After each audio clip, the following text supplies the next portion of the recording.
haben auf diesem Schachbrett der Mächtigen einiges ertragen müssen, wurden in ihre eigene Unfreiheit geboren und konnten sich nicht aussuchen, was im Babyalter mit ihrem Raumanzug hier auf dieser Erde geschieht. Ihre Eltern haben, ohne es zu wissen, sie in einem handelsrechtlichen Verwaltungskonstrukt angemeldet, aus dem, selbst wenn sie es wollten, nicht ohne Hintergrundwissen ausbrechen könnten. Ausgestattet mit Zetteln, Urkunden, Ausweisen und Formularen gingen sie 10 bis 13 Jahre in eine staatlich zwangsverordnete Arbeitsplatzvorbereitungsstätte. Mit anderen Insassen, die ebenso wie sie keine Wahl hatten, sich nicht mit Lehrkörpern in diesem heranwachsenden KZ herumzuärgern, dürfen sie nach dieser Frontalunterricht Gehirnwäsche samt Geschichtslügen-Eintrichterung doch tatsächlich laut Grundgesetz, auf das die ferngesteuerten Zettelableser unter der Kuppel gerade scheißen, ihre Ausbildungsstätte und ihren Beruf frei wählen, damit sie danach ein braver Steuersklave und Obsoleszenzproduktkonsument werden und man ihnen in der Welt der Zeitvernichter und in Beschäftigungshalter ihre Lebenskraft beraubt. Und genau in dieser Matrix, die sie sehen, wenn sie zur Arbeit gehen, aus dem Fenster schauen oder Einkäufe tätigen, die sie ohne ihr Zutun in einen Narzissten verwandelt hat. Diese Matrix aus Ellenbogengesellschaften, bestehend aus rücksichtslosen und verhaltensgestörten Gefühlskrüppeln, ist am Ende dieser Simulation angekommen. Es geht nicht noch dümmer, verrückter und bescheuerter. Sie leben in einer Staatssimulation der Verbote, Regeln, Verordnungen, Gesetze und Ideologien, an die sich gerade die herrschende Klasse einen Scheißdreck drum schert. Hashtag satanische Pädokriminalität. Sie haben ein Leben lang auf ein 24-stündiges Sternenvideo am Himmelszelt gestarrt, ohne zu wissen, dass sie unter einer riesigen Kuppel wie Truman Burbank ihr erbärmliches, trauriges und vor allem einsames Leben fristen. Denn der gemeine Homo sapien lässt sich lieber durch Television, Wissenschaft, Drogen und schlechte Erwachsenenfilme neu programmieren und unter Kontrolle halten und sich dankend von der Frage, wer bin ich und wenn ja, wie viele, abbringen.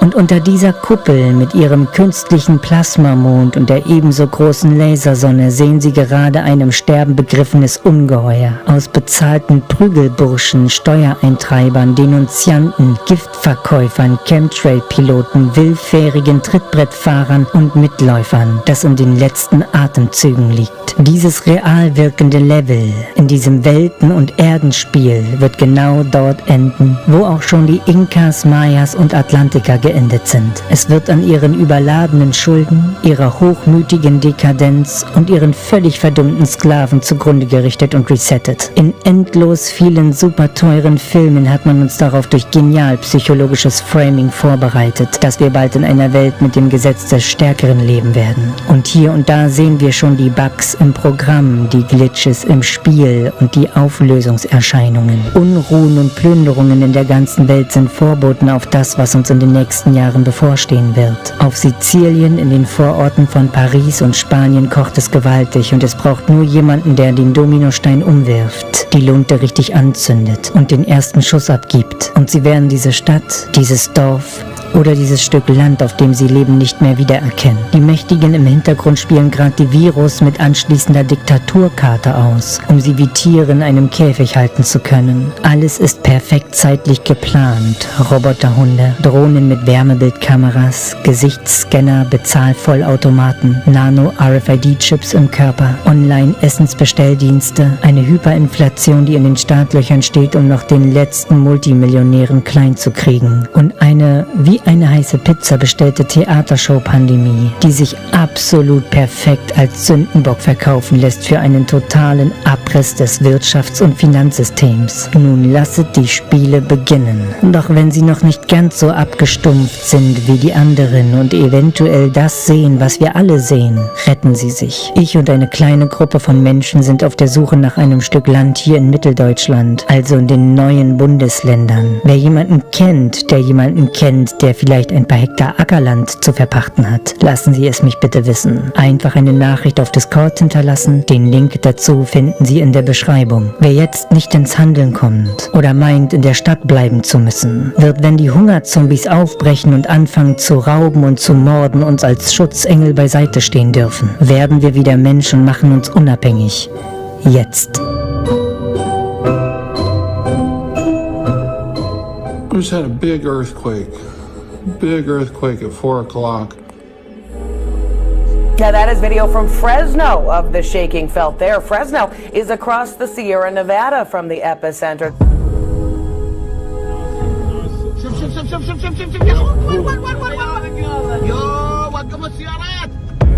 the coronavirus pandemic was relatively slow to hit many developing countries, the World Food Programme warns the outbreak could cause widespread famines of biblical proportions. Now to Kenya, where a second wave of desert locusts has descended on East Africa.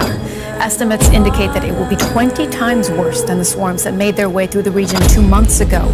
The UN says the locusts present an unprecedented threat to food security and livelihoods. Sons and daughters of the water, under fire. But now the World Food Program analysis shows also, due to the coronavirus, that an additional 130 million people could be pushed to the brink of starvation by the end of 2020. That's a total of 265 million people. The locusts, billions of them, have devoured hundreds of hectares of crops across the region, hitting countries with already delicate food situations. Ethiopia, Somalia, Kenya, Tanzania and Uganda have so far been affected by the swarms. Well, the second wave is mainly locusts which have bred now, which are breeding now in Ethiopia and Kenya, which are not their usual breeding grounds. And this is because, especially over the past few months, there have been heavy rains here outside the normal rainy season, and that has basically created the perfect breeding ground for locusts. But experts say this won't be enough. The insects are breeding so fast, their numbers could multiply by 500 in just a few months. The UN is calling on the international community to help, saying it needs more than $17 million to fund what it calls a rapid response to stop the bugs. This is the first super cyclone forming over the Bay of Bengal in more than 20 years. And destroying homes by the hundred. Pounding India's eastern coastline, the strongest cyclone in over a decade. Winds reach 100 miles per hour, knocking down trees and damaging metal roofs.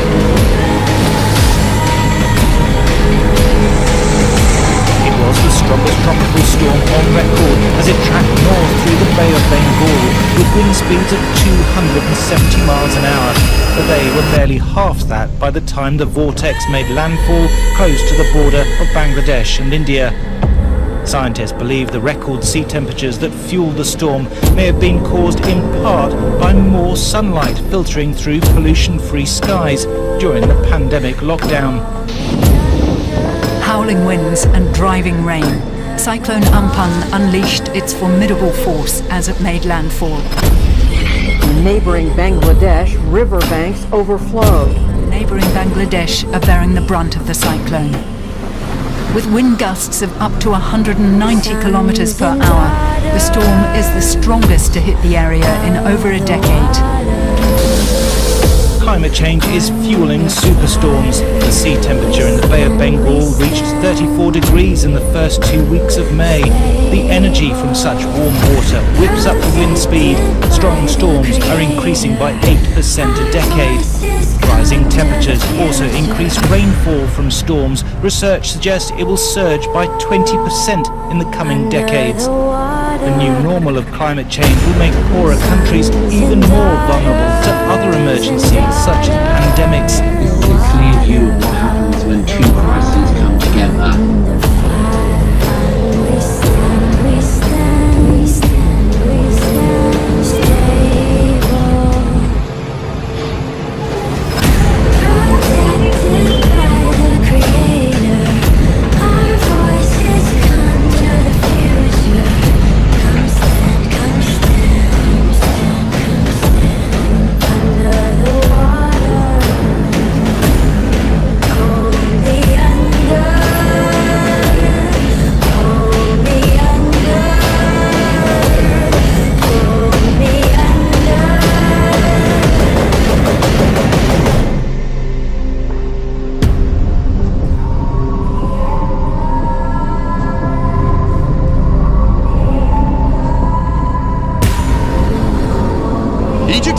never seen such a storm in over 2 decades. The last time a similar storm has hit was in 1994. Einen Nachrichten.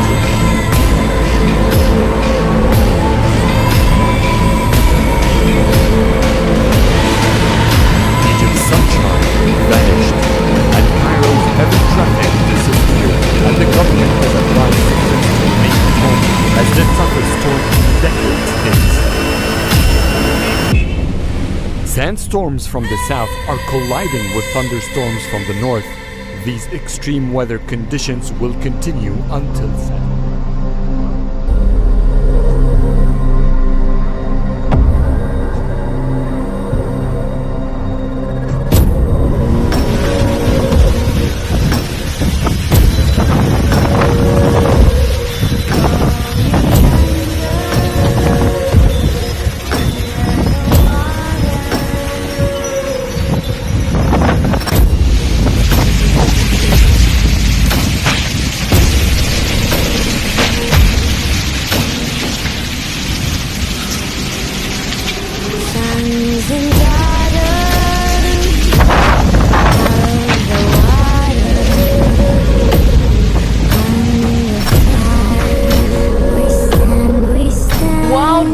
Blasted parts of the country's south and southeast and bringing powerful winds and a blanket of hail to backyards. Look at that. Yeah, it's amazing, isn't it? Roofs have been torn from dozens of homes as a freak storm smashed Geelong's southern suburbs. Up to 60 properties were damaged, with weather experts investigating if it was a tornado. From a distance, it looks like a scene from a Hollywood disaster movie. But this is Warm Ponds, torn apart by a storm no one saw coming. Up to 60 homes slammed in minutes. It all happened so fast, it was like a disbelief, just a dream sort of thing. Good evening. WA is on high alert tonight as an out-of-season cyclone looms off our coast, set to power a once-in-a-decade storm across the state. As we head into the first weekend of open borders between Perth and the southwest, drivers are being warned to reconsider travelling because a once-in-a-decade superstorm is bearing down. Winds up to 130 kilometres an hour and 100 millimetres of rain are forecast as it hits most of the state. The remains of a cyclone and a cold front collide. Perth's only seen a storm like this twice in 26 years. Destructive and widespread. It's due to hit on Sunday. The danger zone is where the two systems meet and the location's difficult to predict. Expect gusts up to 130 kilometres an hour, up to 100 mils of rain, waves towering more than 8 metres high. Let's bring in Charity Biggs. And Charity, why is this unusual for this time of year? Well, usually, Trace, we'd be experiencing the humble winter cold front at this time of year. Instead, we're dealing with an out-of-season cyclone. The last time we saw a cyclone in western waters this late in May was back in 1981.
You gonna introduce me to your girlfriend?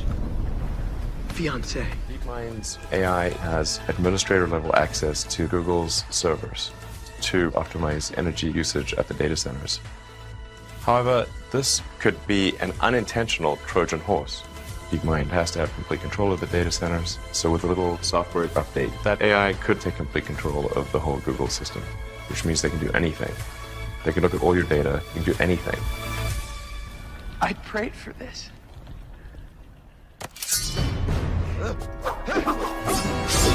But apparently, you don't feel the same, man. Welcome to the WTF Files. The ultimate aim of all science, to penetrate the unknown. The greatest mystery is right here, right under our feet.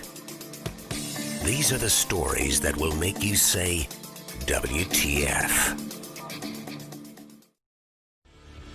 The least scary future I can think of is one where we have at least democratized AI. Because if one company or small group of people manages to develop godlike digital superintelligence, they could take over the world. At least when there's an evil dictator, that human is going to die. But for an AI, there would be no death. It would live forever. And then you'd have an immortal dictator from which we can never escape. At some point in the early 21st century, all of mankind was united in celebration.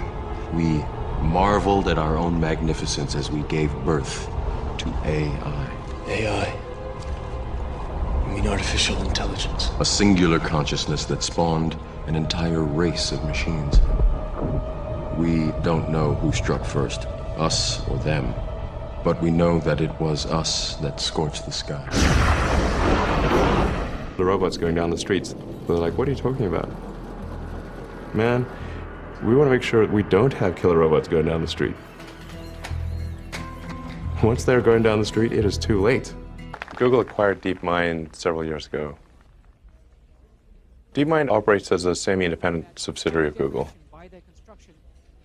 The thing that makes DeepMind unique is that DeepMind is absolutely focused on creating digital superintelligence, an AI that is vastly smarter than any human on Earth and ultimately smarter than all humans on Earth combined. This is from the DeepMind reinforcement learning system. Basically wakes up like a newborn baby and is shown the screen of an Atari video game and then has to learn to play the video game. It knows nothing about objects, about motion, about time. It only knows that there's an image on the screen and there's a score. So if your baby woke up the day it was born and by late afternoon was playing 40 different Atari video games at a superhuman level, you would be terrified. You would say, my baby is possessed, send it back. I mean, the DeepMind system can win at any game. It can already beat all the original Atari games. It is superhuman. It plays the games at super speed in less than a minute.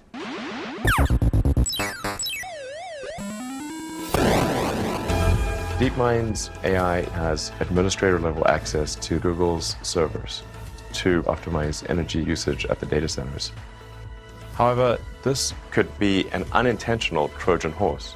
DeepMind has to have complete control of the data centers, so with a little software update, that AI could take complete control of the whole Google system, which means they can do anything. They can look at all your data, they can do anything. We're rapidly headed towards digital superintelligence that far exceeds any human. I think it's very obvious. Talk about your time allocation. I think one of the things you spend an awful lot of time thinking about, I know, is artificial intelligence. It's something that you and I have as a shared interest, and it's something that our audience is interested in as well.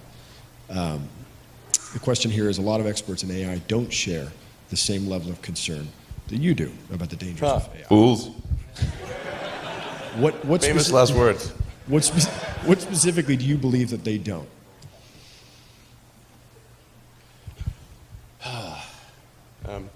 Well, the biggest issue I see with so-called AI experts is that they think they know more than they do. And they think they're smarter than they actually are. In general, we are all much smarter than we think we are, but much less smart, dumber than we think we are, by a lot. So this tends to plague smart people. They just can't. They define themselves by their intelligence, and they don't like the idea that a machine could be way smarter than them. So they discount the idea, which is fundamentally flawed. That's the wishful thinking situation. I'm really quite close to. I'm very close to the cutting edge in AI, and it scares the hell out of me. It's capable of vastly more than almost anyone knows, and the rate of improvement is exponential.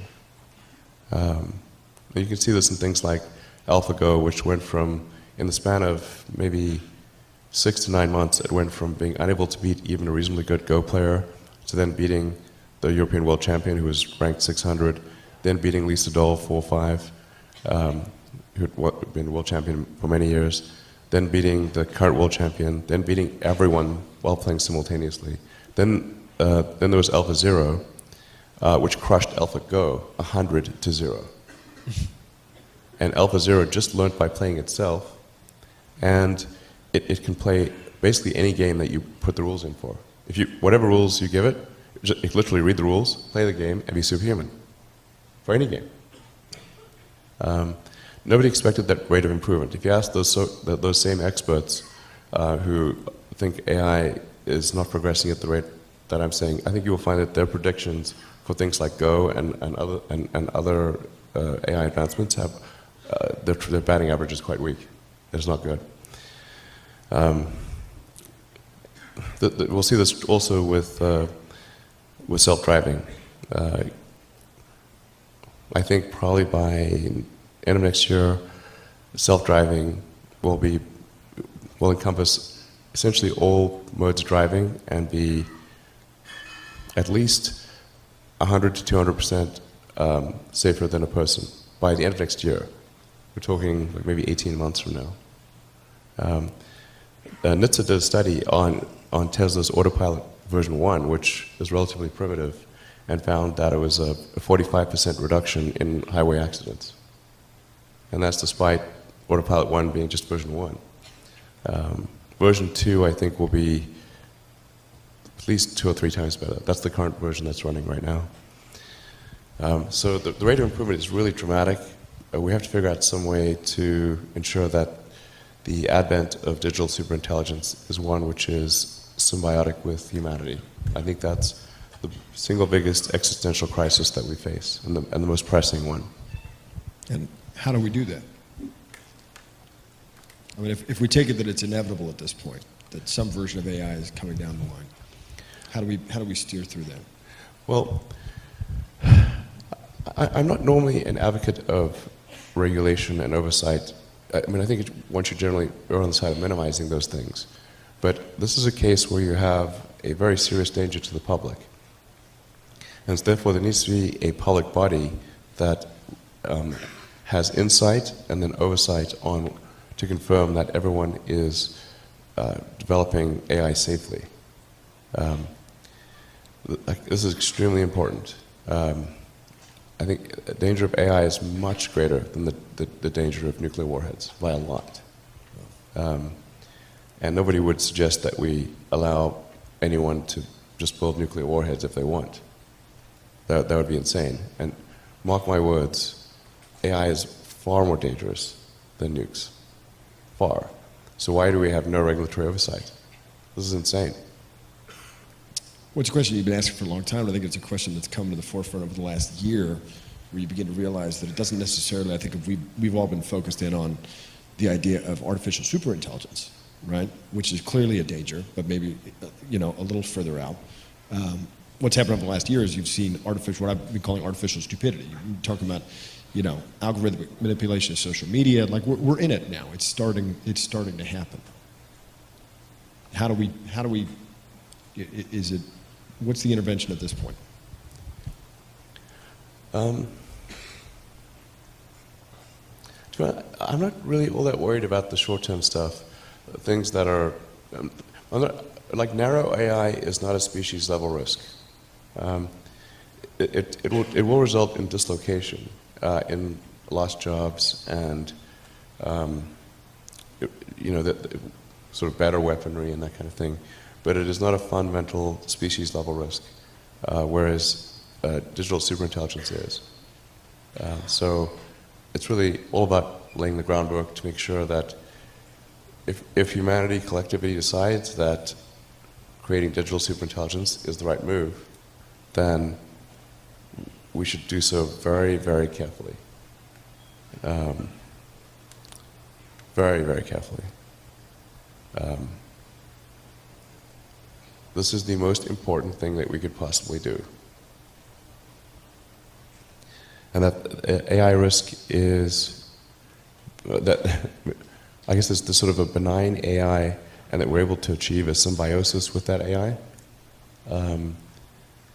Ideally, the AI, there's somebody who, I can't remember his name, but had a good suggestion for what the optimization of the AI should be. What's its utility function? You have to be careful about this, because if you say maximize happiness, and the AI concludes that happiness is a function of dopamine and serotonin, so it captures all humans and injects your brain with large amounts of dopamine and serotonin. Like, okay, it's not what we meant. It sounds pretty good, though. Oh, you'll love it. Well, I like the definition of, like, the AI should try to maximize the freedom of action of humanity. Maximize the freedom of action. Maximize freedom, essentially.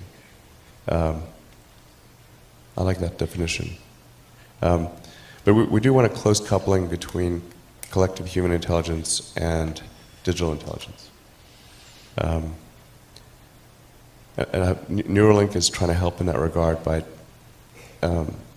creating an interface between, a high bandwidth interface between AI and human brain. We're already a cyborg in the sense that your phone and your computer are kind of an extension of you. Just low bandwidth input output. Right? Exactly, it's just low bandwidth, particularly output. I mean, 2 thumbs basically. So how do we solve that problem? The bandwidth thing? The bandwidth issue. I mean, we've all succumbed to it now. We're all cyborgs. We're just low efficiency cyborgs. So how do we make it better? I think we've got to build an interface.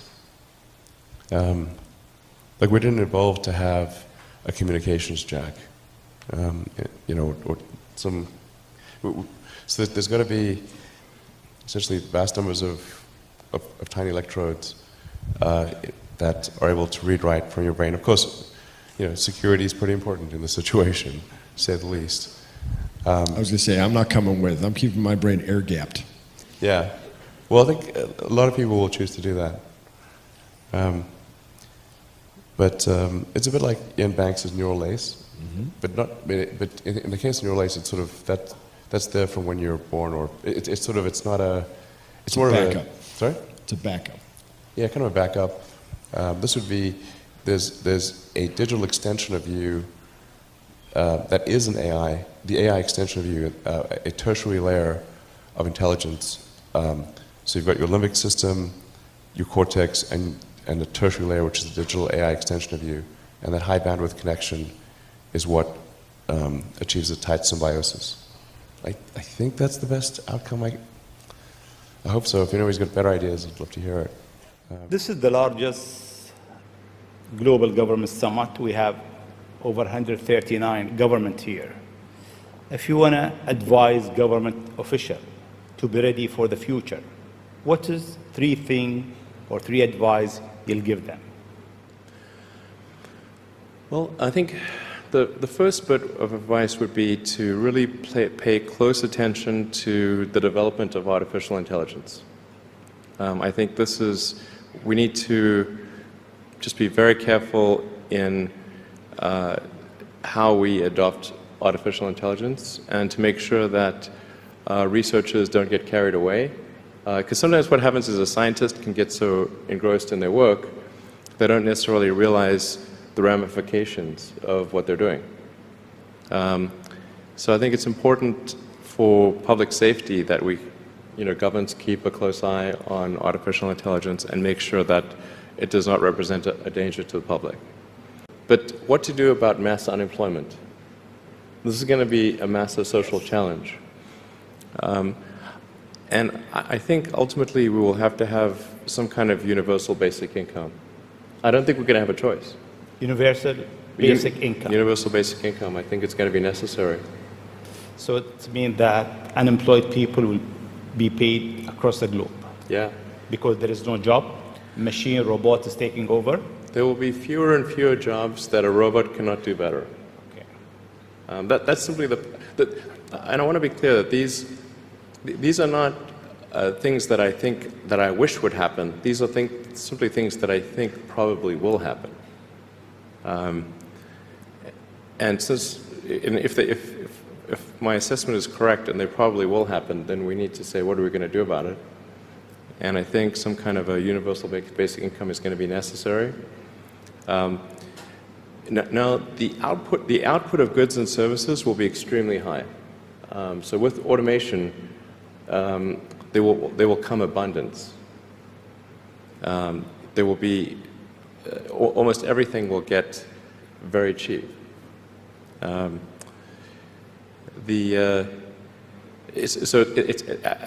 I think I think we'll just end up doing a universal basic income. It's going to be necessary. The harder challenge, much harder challenge, is how do people then have meaning? Like a lot of people, they derive their meaning from their employment. So if you don't have, if you're not needed, if there's not a need for your labor, how do you, what's the meaning? Do you have meaning? Do you feel useless? That's a much harder problem to deal with. And then how do we ensure that the future is going to be the future that we want, that we still like? Over to the driving range and hit a few virtual balls into space. Now, we did that yesterday. I don't want to do that. Well, then what do you want to do? I don't know. Something. Wow. No, I mean, I do think that there's a potential path here which is, and we're really getting into science fiction or sort of advanced science stuff, but having some sort of merger with biological intelligence and machine intelligence. To some degree, we are already a cyborg. You think of like the digital tools that you have, your phone, your computer, the applications that you have, like the fact that, as I was mentioning earlier, you can ask a question and instantly get an answer from Google or from other things. And so you already have a digital tertiary layer. I say tertiary because you can think of the limbic system, kind of the animal brain or the primal brain, and then the cortex, kind of the thinking, planning part of the brain, and then your digital self as a third layer. So you already have that, and it's like if somebody dies, their digital ghost is still around. All of their emails and the pictures that they posted and their social media, that still lives, even if they if they died. So over time, I think we'll probably see a closer merger of biological intelligence and digital intelligence. And it's mostly about the bandwidth, the speed of the connection between your brain and the digital extension of yourself. Particularly output. And output, if anything, is getting worse. We used to have like keyboards that we'd use a lot. Now we do most of our input through our thumbs on a phone. And that's just very slow. A computer can communicate at 1 trillion bits per second, but your thumb can maybe do, 10 bits per second or 100 if you're being generous. So some high bandwidth interface to the brain, I think, will be something that helps achieve a symbiosis between human and machine intelligence, and maybe solves the control problem and the usefulness. ODD TV. Payday Monsanto. Let's get it, homie. We sleep, the alarm's going off, beep, beep. Time to wake up to the deceit. Our whole reality's made up by the elite. They live, we sleep, the alarm's going off, beep, beep. Time to wake up to the deceit. Our whole reality's made up by the elite.